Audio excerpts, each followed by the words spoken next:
Thank you so much, everyone, for having us here for this panel at such an exciting event. It's truly a delight to be here at one of the, I think, most exciting conferences, bringing a very large number of stakeholders interested in this topic together. So being here virtually is a thrill. I can't imagine how exciting it must be to be there in person.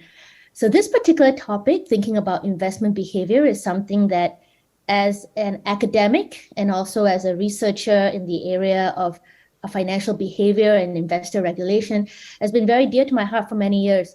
I think what we know, for those of you who follow sort of the economics literature, that as the development of economic thinking around finance has changed over the years to broaden to understand the benefits of looking at psychology and behavioral science beyond these very narrow paradigms of what we might think of as a neoclassical model of economic decision-making and cost-benefit analysis that's driven by all of these principles around what we might think of as traditional economics. And we really have seen a very quick progress from the Nobel Prize in Economics being awarded to Richard Thaler to today, where we actually see many different areas of behavioral economics starting to inform the way that we actually think about investor behavior in the markets.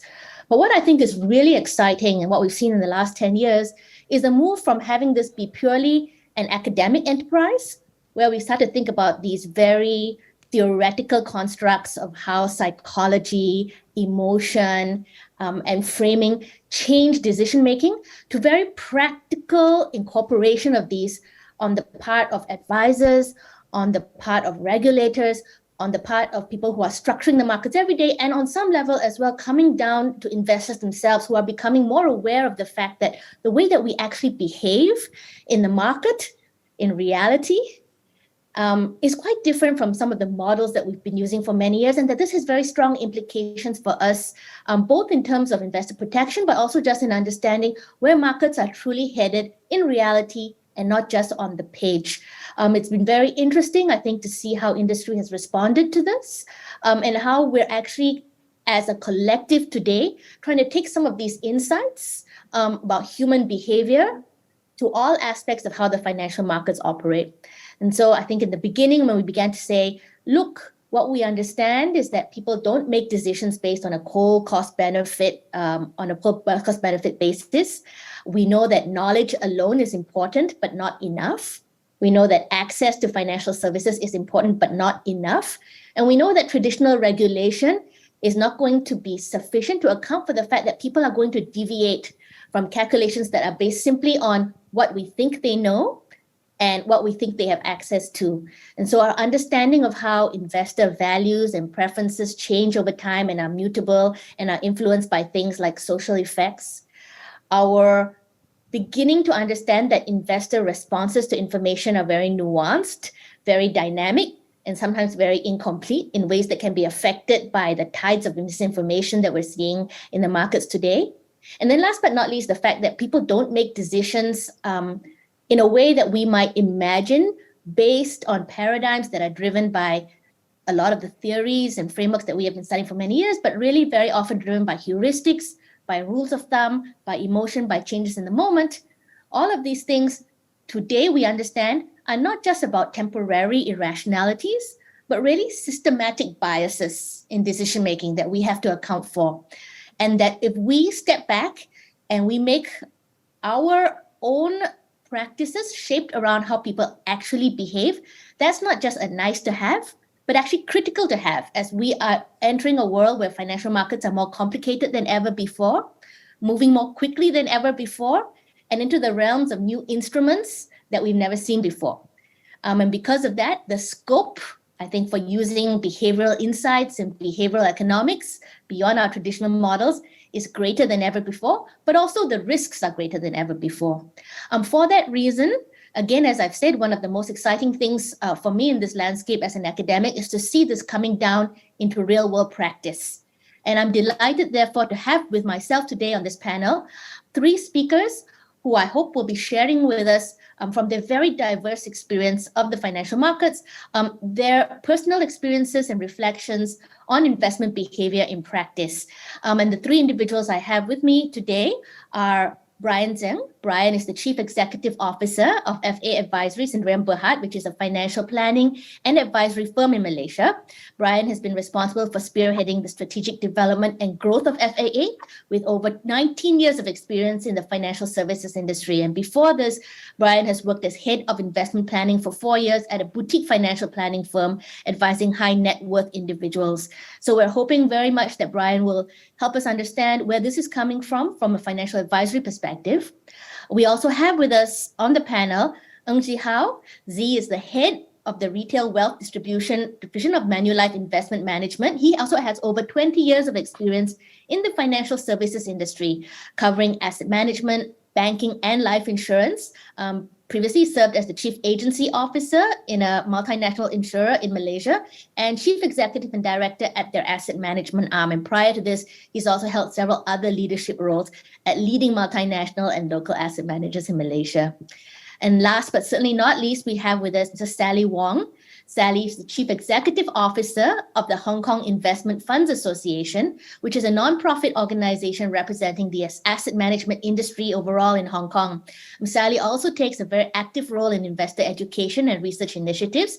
She's a member of the Steering Committee on China Bond Index Experts of the China Central Depository and Clearing Company and a core member of the China Aging Finance Forum 50. Sally is also a vice president of the Hong Kong Green Finance Association and the co-chair of the ESG Disclosure and Integration Working Group under the HKGFA.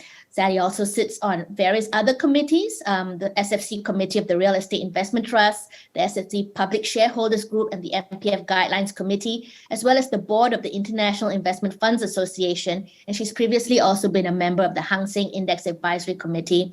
So as you can see, we have 3 panelists with very deep experience across the financial sector.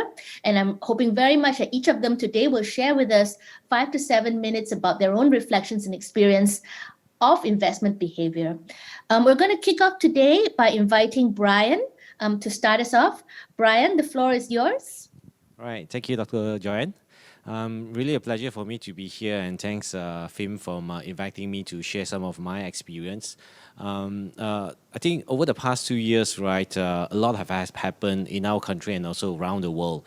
But the interesting things is when we look at investors' behavior, not much have changed actually. What we still see, the prevalent biases that investors, including myself, that always come out is things like loss aversion, where one person, we really are very adverse to losses, meaning to say that a loss actually felt a double or more painful than any certain gains around that when we do our investments. And also during the entire pandemic, what we have seen as well as another prevalent biases that we've seen is also status quo bias, where investors just maintain where they are and not do anything because they're in their comfort zones. What we have seen throughout the past 2 years is, as the governments of the world wanted to kickstart the economic, the interest rates, this was last year or the year before, was actually cut to very low. Even here in Malaysia, it was an all-time low of 1% in the FD rate. But we still see a lot of investors still keeping in renewing their fixed deposit or certificate of deposit with the bank, but they don't want to come out and invest in more risky assets. So all these things doesn't really happen during the past 2 years, but it has been the prevailing theme across my entire almost 2 decades of experience advising investors. So but there are ways that as I myself also learn the various skills, the various emotional or cognitive biases that an investor has, there are ways to mitigate this into a certain extent. And of course, I think later part in the panel we will discuss some of these things that we can do. But overall, talking about investments and like what Dr. Joanne has mentioned earlier, in my sharing, I always like to use this metaphor. For those of you who are Star Trek key fans, right? You know that in the Star Trek series, there's this individual called Mr. Spock, who is totally no emotion. He only does all his decision by logical thinking. and there's absolutely no emotion. So that is our traditional finance. And of course, you know who's the captain of the Starship Enterprise? Captain Kirk. He's the one with all the passion, with all the let's go explore the real new world, right? So that is the emotional man. And within every one of us as human beings, right, we are not robots, so we have both sides. We were taught to be thinking about traditional finance in a rational way, but however, when we act and we make decisions, majority of the time we are following our emotional instincts. So this is, I think, the theme that the panel here this morning that we want to discuss about. What are the areas that we want to look into, and what are the areas how we can mitigate this? That's my short sharing, Dr. Joanne. Back to you. Right. Thank you so much, Bryan. And I really appreciate the Star Trek story. That's always a great way to start a conference. Absolutely right? And it takes two actually to drive the Starship Enterprise forward. And you can't have one without the other. But again, the driving force is Captain Kirk, and we are all there with you. Fantastic. All right. Let's move on and let's ask Z. Z, I understand that you have a sharing for us as well. So step back, and again, the floor is yours. Yeah, thanks, Dr. J. And hi, good morning, everyone. I want to echo what some of the things Bryan has said. And, maybe in different version, but, in not too many words. So all of us remember during COVID, the first time in my life that I learned about lockdown, all right? And the market, actually the investment market went down by 30% or so in a short 3 weeks. So the first phase of emotion that people were going through, if you remember, was a shock, panic, and sell everything they can sell, for example. And here comes the second level. The second level is the moment you're being locked down at home, you can't go out, you look out for news, you look out for what is COVID, how to overcome the fear. So the acceptance level kicks in, so that to me is the second phase. And then it went on to the third phase quite quickly, in the last experience, that people, realize that life goes on. People realize that, we have got to rationalize the market. And then in every country or in every versions in their environment, I can quote a Malaysian's example, I can quote a overseas example, but I'm sure you remember, many of us here remember, once you overcame the panic phase 1 and you accept phase 2 and you go into phase 3 that you rationalize things, what happened? You went after the glove stocks. In Malaysia, the glove stocks were flying. And then, here it came the overconfidence, the herd mentality was clearly shown during that episode. So, some other example, technology, everybody was going after the FANG stock. Until today, we are still discussing about China, US-China trade. You felt so negative when you see your performance went down. And, for a moment, investors may forgotten their investment objective, initial investment objective, their time horizon, why they are doing this for. They don't pay as much attention to the low valuations now or the cheap valuations now versus the very high price paying a premium then. So it's either excessive risk taking or maybe excessive risk aversion. So we are here, speaking about theory and being practical. I thought I want to share a slide with you. So, can I get the organizer to enable me to share screens, if I can? Very quickly, I will show you some of my thoughts. So, to me, it's a case of inner struggle, very much so. Whether you are making very rational decisions or your emotions are are influencing your decisions. So, over the last 20 years or so, when you see a crash, 1997 Asian financial crisis, 2008 global financial crisis, or the recent one, there are a lot of emotions. But even during the bull run, the bull market, there are equal amount of emotion. The more positive ones, but is the other flip side of the coin. And there are two key concerns when we speak about behavioral finance. You got all sorts of keywords, loss aversions, overconfidence, regrets, and the list can go on. But to me, there are two key things that is affecting you: procrastinations and inertia. And the pitfall, very simple. You may be ended up buying high and selling low. You are not diversifying enough. You neglect to rebalance your portfolios. You ignore the timeless principles of investing. So now, I know, some experiment has been done by some great people. So we have got two friends here, and you have got two bananas. So you gave the two bananas to the elder one. The elder one is going to be so overjoyed. And the moment you take one banana from the two bananas that is given to the younger one so that it's fair, one for each, guess what? The one that has just lost one banana is going to be going through a period of emotions, angry, agitated, whatever you can describe. But the young one is going to be very happy. So, people hate losses. It's not about being fair. It is, they just hate losses, any one of us. So, another simple experiments done by great people, a great piece of research. Number one,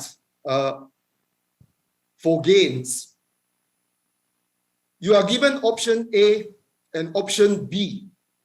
Option A is 80% of probability you will win 4,000 ringgit. 80% of your probability of your chances of winning. Very good, 80%. 4,000 ringgit. What happened to the 20%? The 20% is you will not gain anything at all, zero for you for the 20%. So that was option A.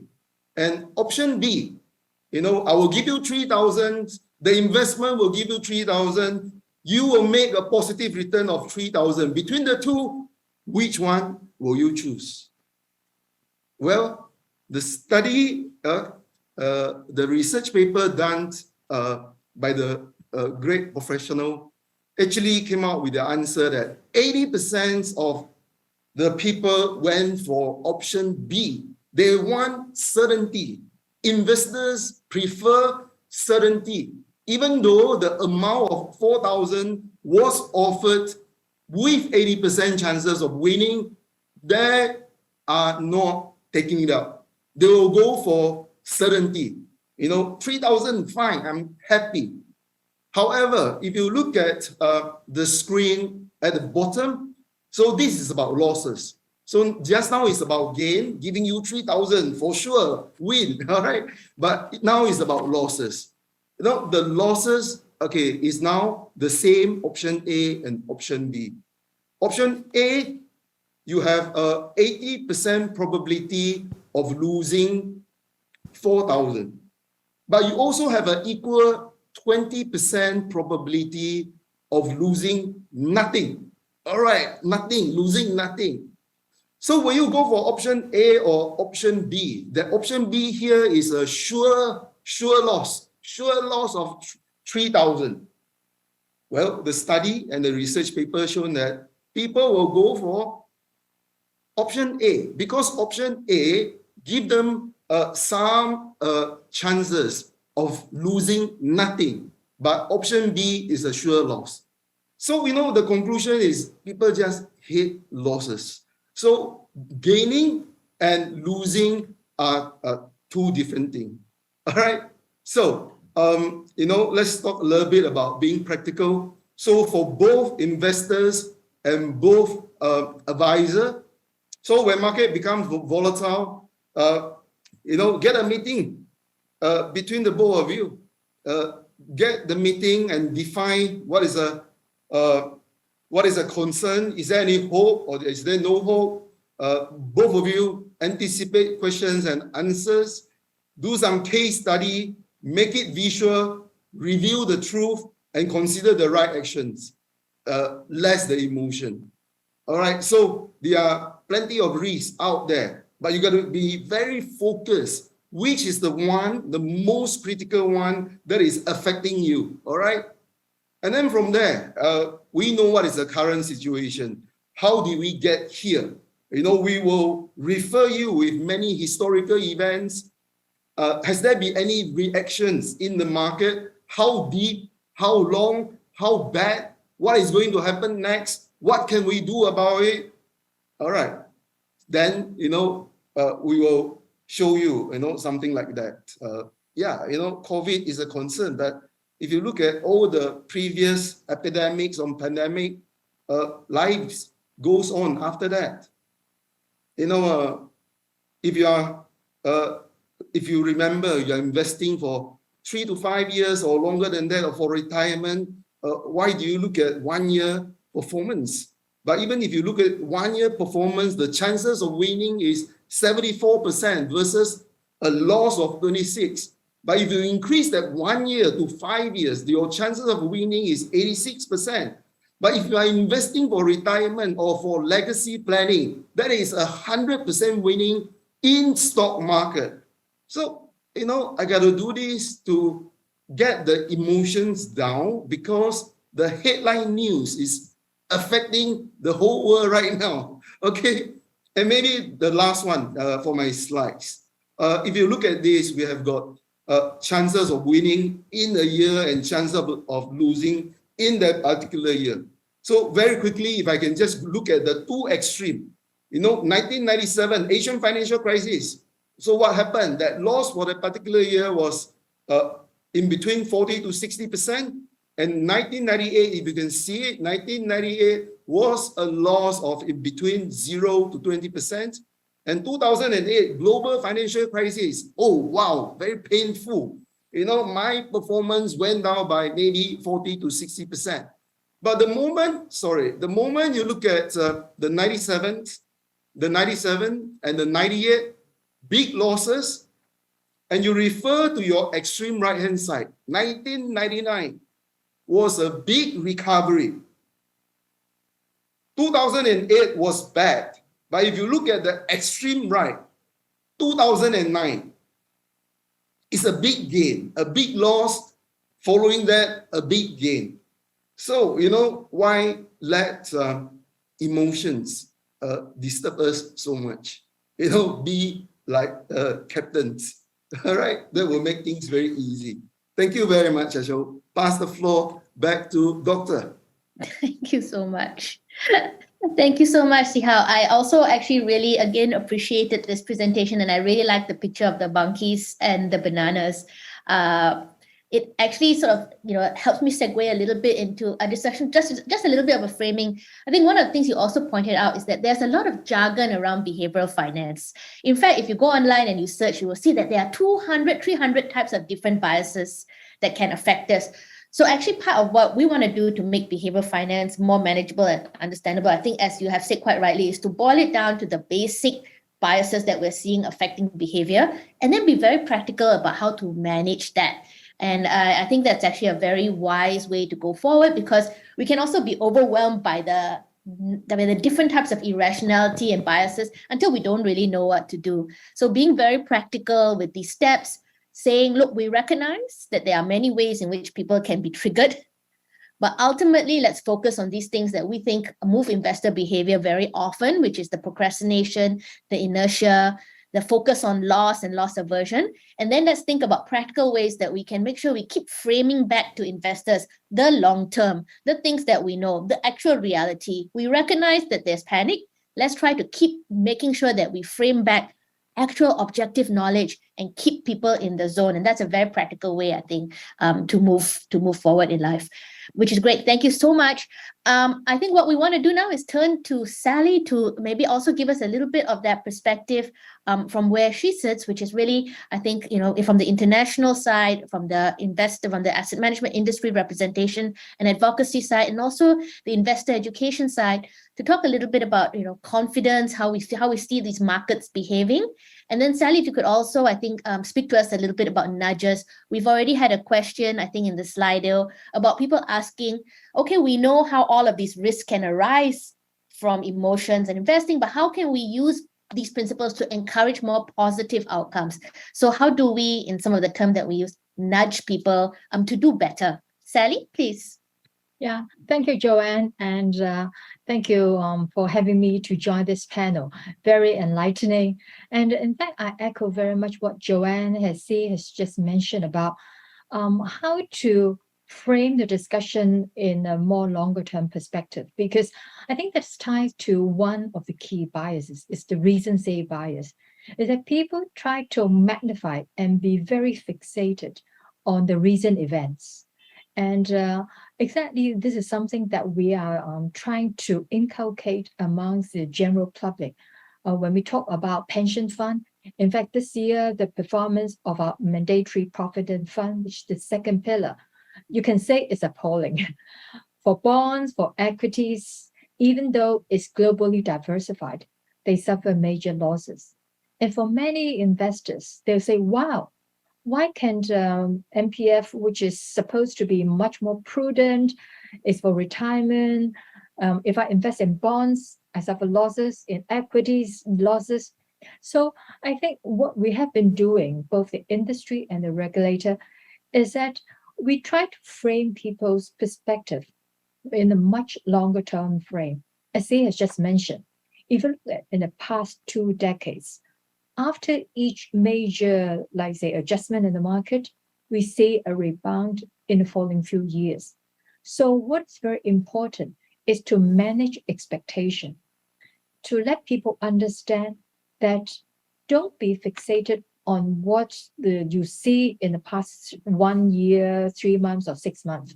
That is not meaningful, because ultimately, for example, in retirement, the greatest risk is not short-term market volatility, but whether you can achieve an outcome that can beat inflation. If you look at MPF, the inflation in the past 2 decades is about 1.8%, and the annualized return and the net return is about 2.8, 2.9%. So in that sense, we are able to outperform the inflation, which is the key objective of retirement investing. So what is very important is to upfront, we need to manage investors' expectation that there is definitely volatility. Don't be fixated on recent events. Take a long-term perspective and try to do a way to structure your investment in a way that can achieve this objective and manage the risk. For example, a key message that we have been inculcating is that for young investors, if you have an investment horizon of 30, 40 years, what you should be focusing on is how you can best leverage on what the capital markets can provide to you. That is the upside. And that you are in a much better position. For example, if you are 20-something, you are in a much better position to invest a bulk, the majority of your portfolio into equity or growth assets. And then you will start to de-risk when you grow older. So we provide a strategy, the frame, the factors that they should consider, and even with calculators. I think all these tools are very important, because ultimately, this ties in other bias, is that if you are going to explain to people something very remote, vague, they can never really translate into action. You have to provide them with tools that are actionable, deliverable, that they can sort of quantify or visualize what the outcome. Don't talk to them in vague terms. It won't work. It won't fly. And in particular, because for a lot of people, they'll say, well, I need to satisfy if I have a lot of immediate objectives goal and also immediate gratification. The self-control to be very disciplined and then put aside money for the longer term is very, very challenging. We are all human. Well, there are a lot of things that we want to meet and satisfy immediately. So, and this ties to another tools that is very, very important that we've seen in other markets, the nudge. And that is, you see in UK, for example, Nest, in other markets, US, they have this auto enrollment. That is, instead of really trying to preach people with a lot of vague concepts, the importance of retirement, just let them do it through auto enrollment. Of course, we can also provide them a choice to opt out. But the effect of this through auto enrollment, you can see in the UK example or the US, that is immediately the participation rate into the retirement scheme just jerk up to 80, 90%. Of course, there's more cohort, like 10% or so, that would like to opt out. But at least you can get the vast majority to go in to have this discipline because people are too lazy to opt out, just like they're too lazy to opt in. So we leverage on this laziness and get people in. And okay, if there are people who really want to be proactive to opt out, okay, but that would be a small cohort. At least we can be able to usher the majority of the respondents or the employees to do something first. And doing and acting is much more important than talking. And I think these are the tools that is very important. It's not just the auto enrollment, and then you can step up and have auto escalation, and you can build on that. But the most important point is take the first step, and especially important for retirement. With that, thank you. Thank you so much, Sally. And I also really appreciated both of those examples, speaking about the auto enrollment as well as the auto escalation features. And I would also add that when we've looked at studies in the UK and the US, it's actually the most important constituency for this are young people. So when we actually see, the difference between auto enrollment and self-enrollment, that once you become, 40, 50, suddenly you realize that, oh my God, I have to retire. So people do participate. But actually, those young people who benefit the most are the ones that are least likely to sign up. Because, let's be fair, when you're 20, are you thinking, do I want to sign up for my pension plan or I want to go out on Friday and have a good time? So the answer is, very rarely is it, I'd like to sit around and discuss my pension plan. So when we do see that we have auto enrollment, it actually does benefit these groups of people the most, because these are the ones that actually have the most to lose actually if they don't sign up, but for whom actually the saliency is so very, very little. And that's where we've actually seen a complete and radical and invisible change just by using these behavioral insights and principles. But at the same time, I think, as you mentioned, it's never a silver bullet. There will always be people who, for good reason, we want to allow them to exercise their choice to opt out. We don't have all the information about them sometimes. And at the same time, also, we have to allow people some autonomy. So one of the things I think that behavioral economics or insights tells us is that we can design these products to give people some choice, but we can still guide them towards what we think is a good outcome for the most people, not necessarily for every single person. So thank you very much for all our three panelists for sharing their initial insights. I think at this moment, what I'm going to do is I'm going to invite, I see we already have some comments in the Slido and some questions in Slido that I think actually have been addressed by some of what our panelists say. So I encourage all of you here to put your questions on Slido. Do post them. I will be sending them to the participants. In the meantime, what I would like to do is actually turn this question actually back to Bryan. So Bryan, I think could you share with us actually some examples of how we've seen behavioral finance principles used to encourage more positive outcomes, particularly when we see clients that have more particular biases, such as very inappropriate risk aversion behavior, or who have, been in the past affected or burned by previous losses in past crises? How do we actually turn our knowledge here to helping our clients or achieving more positive outcomes? All right. Thanks for Joanne. I think is firstly, as an advisor, I'm speaking from an advisor point of view, how we help our clients to achieve their financial goals. It's very important to first distinguish between the type of biases, or let me just put it out here. There's two categories of biases. What we have discussed mainly this morning could be on the cognitive biases. Cognitive biases, meaning to say that biases that are related to information, right? It could be lack of information, it could be misleading information or things like that. So that part, if it's a cognitive bias relating to information, is much more easier to mitigate. All we need to do is give them the right information, give them the relevant information, like what Zhe has mentioned. Just give them the past track record, over 3-4 decades, what has happened to the stock market. So these are information that can be shared with the investor so they can make a better decision. Now, on the other side of the spectrum, what we have are emotional biases, like what Dr. Joanne, you mentioned just now. They may have got burns, in the 1997 or 2008 financial crisis, and they will never buy any stocks again. Now, or there could be certain reasons during their developmental stage, during their childhood, that they have a different experience with money.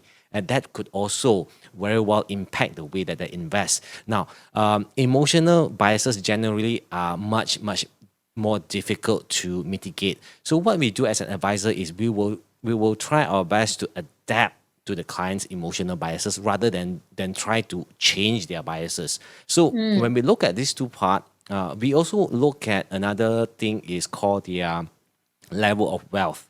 Right. Of course, if you are more wealthy, you are at the higher level of the society, you have more assets, right? It is definitely much more easier to adapt to the client's biases rather than we tell them, you must do this, you must do that, right? Because they have the high level of wealth, they can take on more risk, they can take on more adaptation to their portfolio. However, for those who are in the lower risk category, we'll have less flexibility to adapt. Because if we adapt, for example, if this person is really risk averse, doesn't want to go into stocks, just want to keep money in the bank, then if we adapt to them, then it's very high chance that they can't reach their financial goals. So we have to look at these four main factors and try to find the sweet spot. Of course, if it's cognitive, like I said, continue to educate them. If it's emotional biases, we try to understand. And we try to link it to the meaning, to why they want to invest in the first place, and why, what are the consequences if they don't, right? So this is how we approach it. There's many factors. There's many things that we really need to look at. But I just want to leave it here that these four things that we need to look at. And overall, as an advisor, we have to start with the awareness, with the skills, and how we get our investor in going through to navigate all these biases. Great. Thank you so much, Bryan. And I think that also addressed one of the questions that came up in our Slido, where I think one of our audience is asking, it's our nature to be defensive in the face of uncertainty or danger, but isn't it so hard to change something that is by nature? And I think your response really highlights that.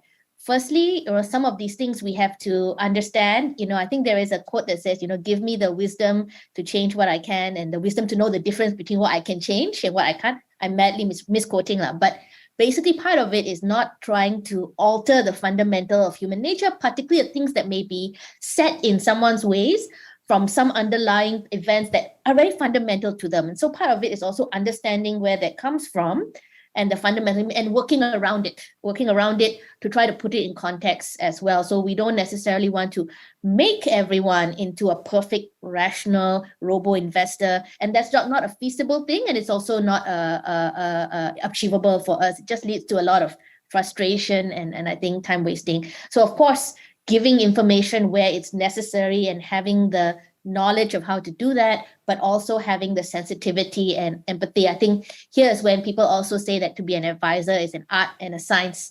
So there is some of that art as well. So thank you so much, Bryan. Z, I want to actually ask you one of the questions that's coming up here. I think you've spoken actually quite at length about the things that you've seen in the markets and historically what you've seen in the markets. But one of the questions coming up in the Slido is what are actually the common traits that you are seeing in Malaysian investors specifically? And perhaps if you could say, going forward, what kind of traits you might see, relative to the framework that you've kind of laid out already, just looking at Malaysia specifically. Thanks for the questions. I'm not able to tell certain traits because everyone can be quite different. If you want me to compartmentalize, I will try. However, just now I introduced two keywords, and I say it's about procrastinations and inertia. And now I give you two simple keywords that will always happen. Are you managing your greed, or is there a need to manage your fears? So is it a greed or a fear thing? For that, I would like to call the next word, to call out the next word. So be it the greed or the fear in the market or in the environment, just remember one thing that is even more important than financial gain or loss. Go back to the motivation. Everybody starts with a motivation. Something that is obvious to many, but it may not be obvious to everyone. We are doing something because of we are doing it for ourselves, for our future, for our kids. What is the motivation? So I think that is important. Number two, instead of speaking about the traits, I think among Malaysians, specific to your questions, or outside the scope, I think trust can be built and trust can be managed, be it an advisor or a customer.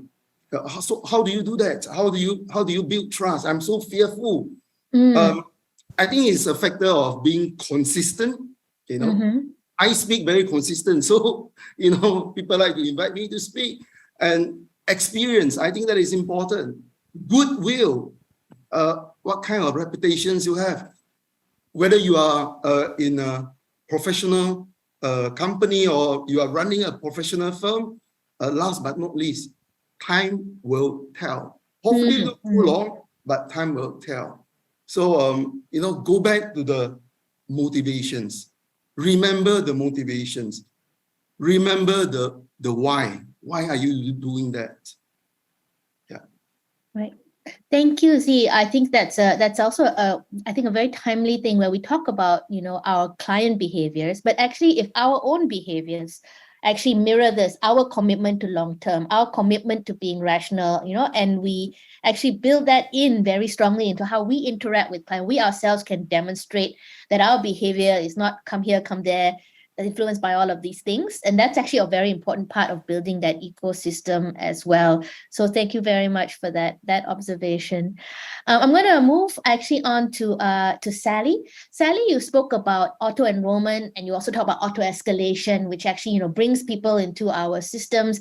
And then actually auto-escalation, you might not think that today you can save, but tomorrow you can save. And so that helps us to build the foundation for accumulation. One of the questions for the floor actually is asking about other aspects of this process. So when we talk about onboarding clients or new investors coming into it, or basically not new to the markets necessarily, but new to ourselves or new to a practice, how can we also, what are some things that we can also do to talk about how we might use some of these insights in the process of bringing people on board? Yeah, thank you.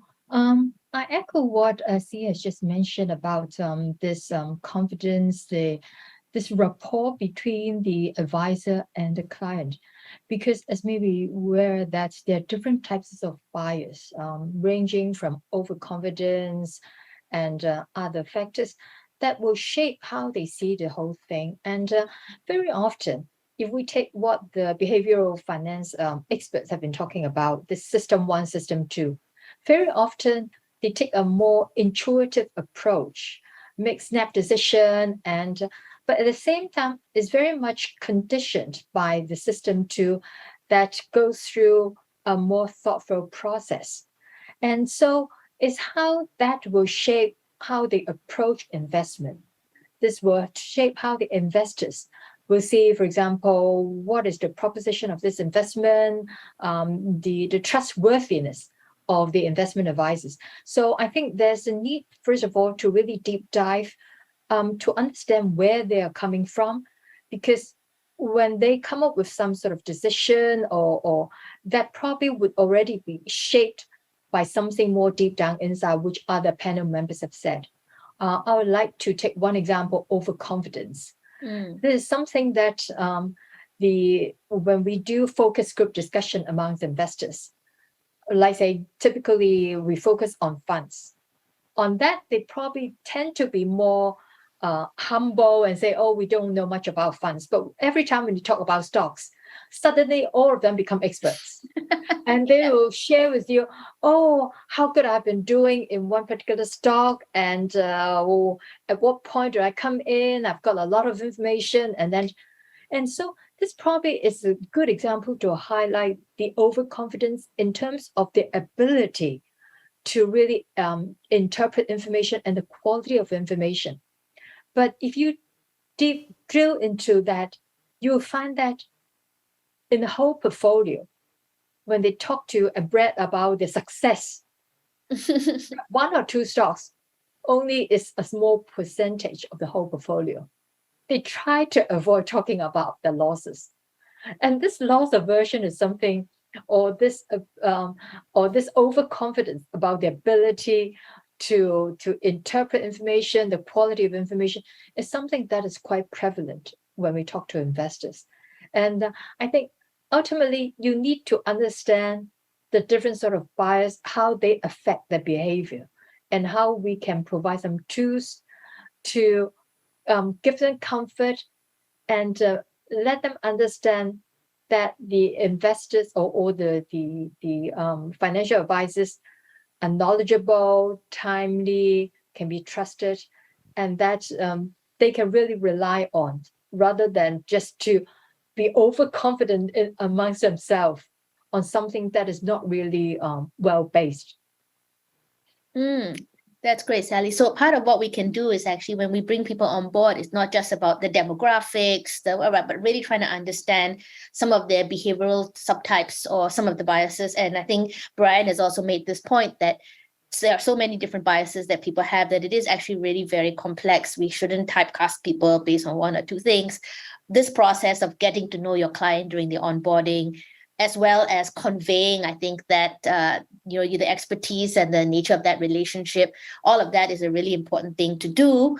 Actually, and as you mentioned, at the beginning of that relationship, I think that's a very crucial time. Also, just from a psychological perspective, because that in that new period is when a lot actually of our information is being cemented. A lot of our first impressions matter so much. The client's emotional response at the beginning is also so important, and it can set the tenor for a whole relationship. So that onboarding period, getting to know them, and of course, as you say, because of overconfidence, really getting to know them, not just what they say or how they feel about themselves, because that also may not be accurate, but really trying to get under the skin. Okay, I know we only have 10 minutes left. I know time has really flown on this panel, and well, so I am actually at I think we have just a couple more questions from the floor, and I'm going to just try to bring them all into sort of like a closing remark, and I'm just going to ask our panelists one by one to actually share their reflection on the panel. What do you think? And maybe I'll go in the order of which we've been speaking. What would you think actually is your primary reflection on how should we take responsibility for behavioral for what we know from behavior, right? And we're all coming from different aspects: individual investors, advisors, regulators.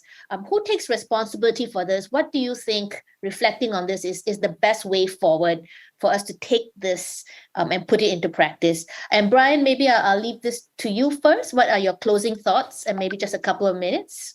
All right, sure. I think to summarize what we have discussed, which is only just a tip of the iceberg, from the advisor's role or point of view, it is very important for us to have that initial understanding, that chat with the client.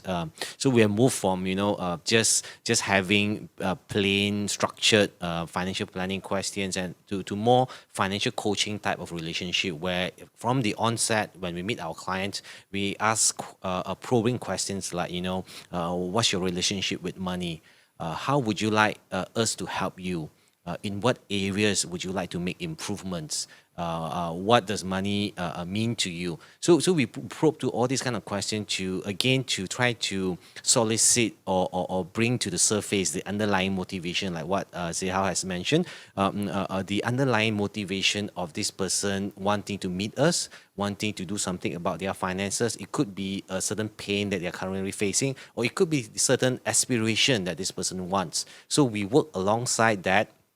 It is more on a advisory relationship rather than just pushing a product. This is the product with the best 10-year record, or this is the funds with the highest conviction team or something like that. We go through understanding, building that rapport, building that empathy with the client, and that is where we are able to get the most working relationship out, and that is also where we can get the most cooperation from the investors in the days and the months ahead.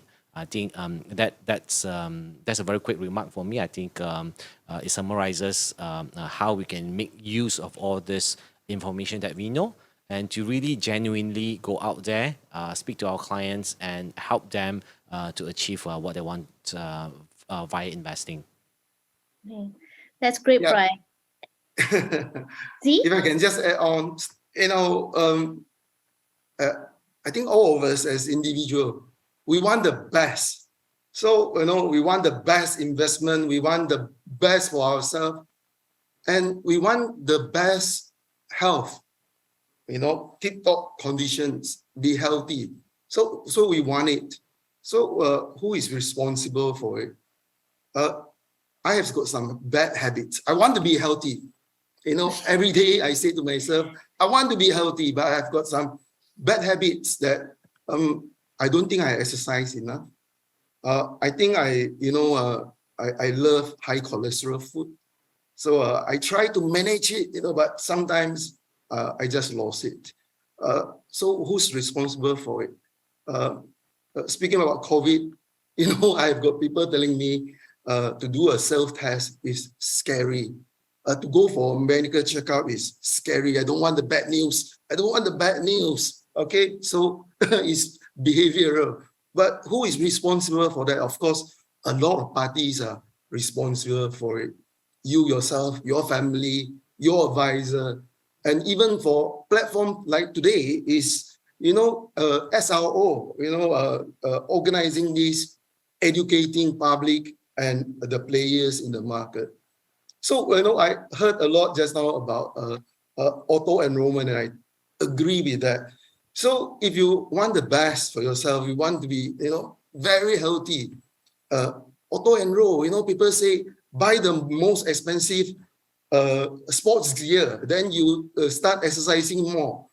Enroll yourself into the most convenient gym, and pay for it, pay for your gears, then you will go for it, and things like that. So I think in our industry, for me, it's about don't pay attention to something that is really too short term, because we are here, doing diversifications, doing a portfolio rebalancing, doing a regular savings plan, planning for retirement.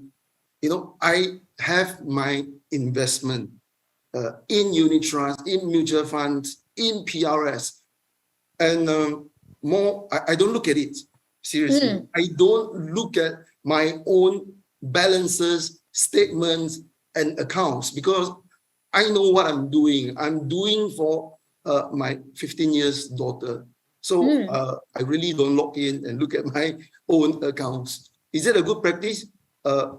May not be, but that is because I'm in this field. I know exactly what I'm doing, and I remember some part of it. I just don't monitor. So over the last 2 days, I came back from Langkawi with a group of colleagues, and certain conversations were very interesting. So one colleague said, you know, some of our investors are behaving not the same way versus their own durian plantation. Because for them to own the durian plantation, they know it takes about 10 years for harvest. But when it comes to investment, they don't talk about the 10 years. They talk about what happens this year or next year. Yeah. And the other very interesting topic that my colleagues are saying to some of us, and it goes like, do you know the global equities now is going for a global discount, and it's a huge discount? I say, yeah, but not everyone will understand it. All right, thank you. Okay, thank you so much, Z. And I will, after my closing remarks, I'll say something. But if you have friends with a durian plantation, why not share? Yeah, sure. This is a very important piece of information. Sally, could I ask you for your closing thoughts? Yeah, thinking about durian, just very much look forward to going to a durian plantation. Well, my final thought is not so much a thought, but a question for everyone to think about. Maybe a bit provocative, but when people say that to overcome biases, we can have different tools. We talk about escalation, auto enrollment, and all those, and also, for example, providing more investor education, and as well as simplification of information. But I'm also thinking about the trend that we are seeing in the market is that now with more and more providers providing digital means, the mobile means. On one hand, they're very good because very user-friendly, very simple, very user-friendly that people can make use of. But at the same time, because of focusing on the simplicity, very often they're putting in a frame that I'm not sure whether at the end that would necessarily be the best interest of the investors. For example, on the screen, they just highlight the top 10 or top 15 funds or the best-selling funds or the top performing funds. And that very often investors, because it's so easy to click buy, sell, and that they will use that, and that will set the frame for them to make a decision. But as to whether that is the most appropriate, so I'm just thinking, when we say simplification of information, to what extent should we simplify, and what exactly should we make use or make available in such a short space when people's attention span is so short? This is something that I just want to throw a question for everyone to think. I don't have an answer, but the more I think about it, and the more prevalent I see this sort of practice in US, Hong Kong, and other places, it's easy for people to make decisions. But ultimately, is that the most appropriate way? And just leave it for people to think about. Well, I think that's a very, striking comment to end the session on, because I think it highlights that, technology is moving us forward. On the one hand, it allows us all of these new ways to think about doing better, but it opens these new risks. So it enables instant gratification. That's problematic. And it also enables overconfidence, because sometimes you win, you get a quick win, and it gives you that hit of adrenaline, and you're like, oh, let's go forward. So technology, I think, is neither sort of good nor bad. In a way, it enables our better selves, but it also enables our worse selves. I think one of the great themes that I've heard throughout this panel, and I really appreciate everyone, is that one of the biases that we often have is something called projection bias. And it is the tendency of advisors and experts to just believe that the person on the other side knows everything you know. So they think the way you think. So you just tell people what you think is good for them, and that'll fix them. But what I've really heard on this panel is actually really, three very thoughtful stances into saying that's actually not what we want to do. We want to go forward by really going back to what is actually underlying people's decisions. And, just in terms of why we do what we do, all of us have these higher order thinking selves. I think as Sally mentioned, our system 1, but under it, we all also have our system 2, our emotional selves, our triggered selves. These are things that coexist side by side.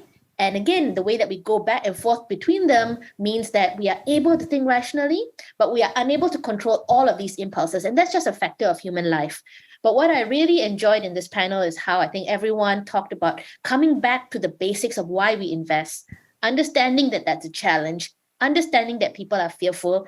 And I really liked very much Z's remark here, which is that we want to move, and I think also something that Bryan mentioned, we want to move as we have always moved, from being very product-centric to being very client-centric. And so this idea, I think I want to close the panel by saying this idea of investment behavioral insights is actually just an extension of that, being deeper and richer understanding of what does it mean to be client-centric, and the idea that we are not selling products, we are trying to coach people towards their own better intentions. So I mean, not to reveal my own football preferences, but you never walk alone.